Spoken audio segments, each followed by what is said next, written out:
Welcome to class, Johnny's. I'm history professor Jazef, and today... Oh, he's history professor alright, but without the professor part. Good one, Johnny. Johnny, what did I tell you about bringing portable black holes into class? It wasn't me, it was Johnny. No, I swear it wasn't me.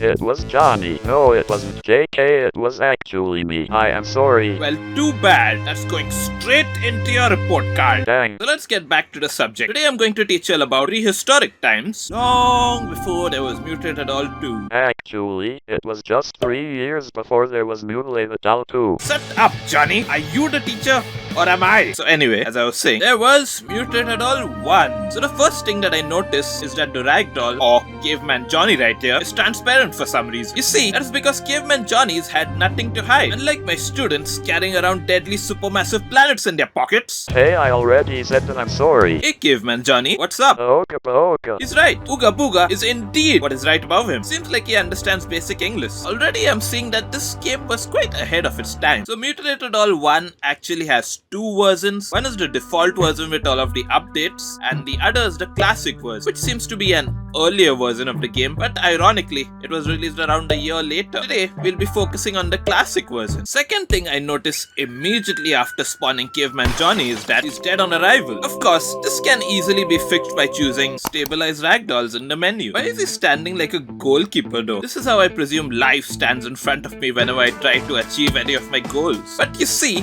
the thing about life is that it can be very short. Possibly 5-1? Or is this more like 1-6? That's actually. Anyways, at least from what I'm seeing, I personally like the ragdoll stabilization of this game compared to Mad 2 though. Because in Mad 2, the ragdoll always keeps eventually tipping over. Unlike here, I like how even the blood in this game can be interacted with.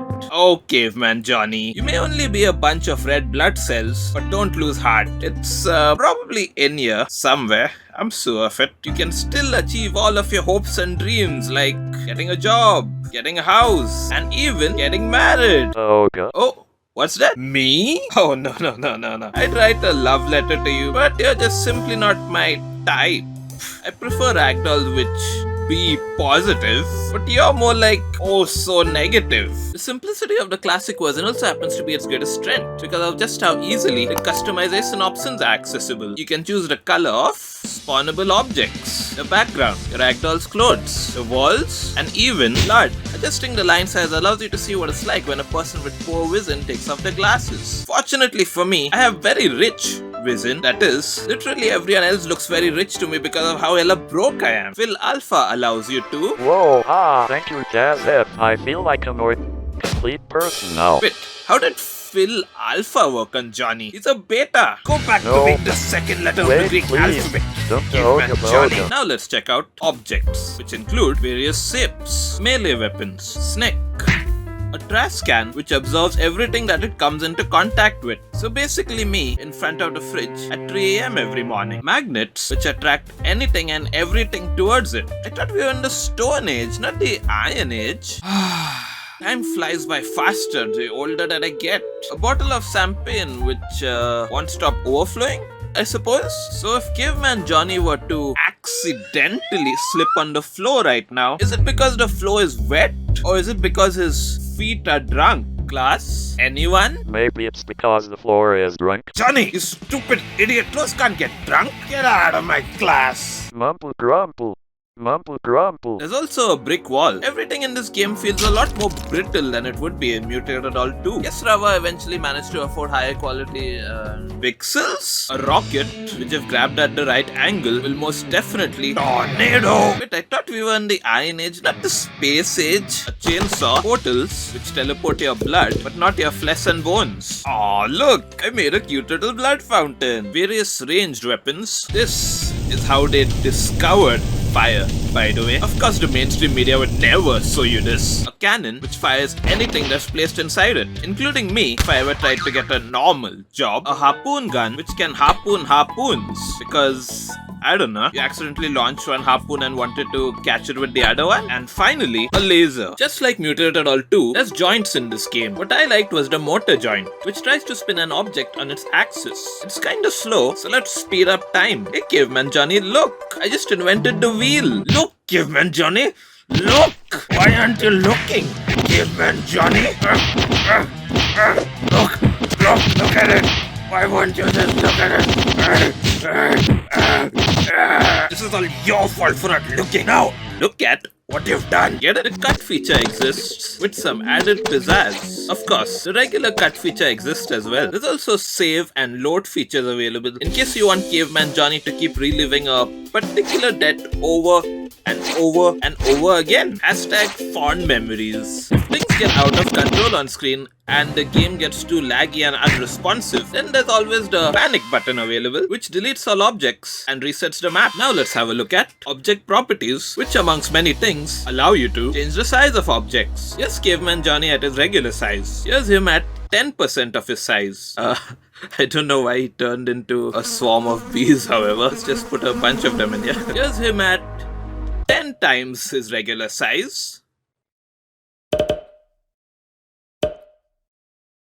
Oh, there he goes again. Don't mind him. Humongous Johnny is kinda sigh about how big he is. Change the bounciness of objects, which causes Johnny to break dance.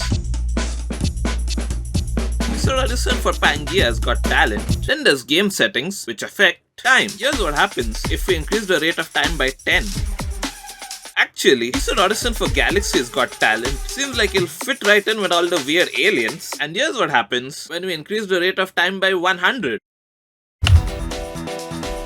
Wow, never mind entering it. Caveman Johnny just became the space age because his body seems to have turned into an unstable field of asteroids. Blood. Johnny, it's that time of the month again. You know, when I choose to mutilate you and stuff. Why? What did you think? Wow, this is the most blood that I've ever seen. Period. Gravity. Here's Caveman Johnny at low gravity. Here he is at negative gravity. He's going to get his footprints all over the ceiling again. Caveman Johnny, come down here this instant. I would say that you're a good boy for obeying me, but now you made a mess on the floor instead of the ceiling. Caveman Johnny, the only thing you succeed at is in being a disappointment. Unlike Mad 2, you can actually fill this lab up entirely with water.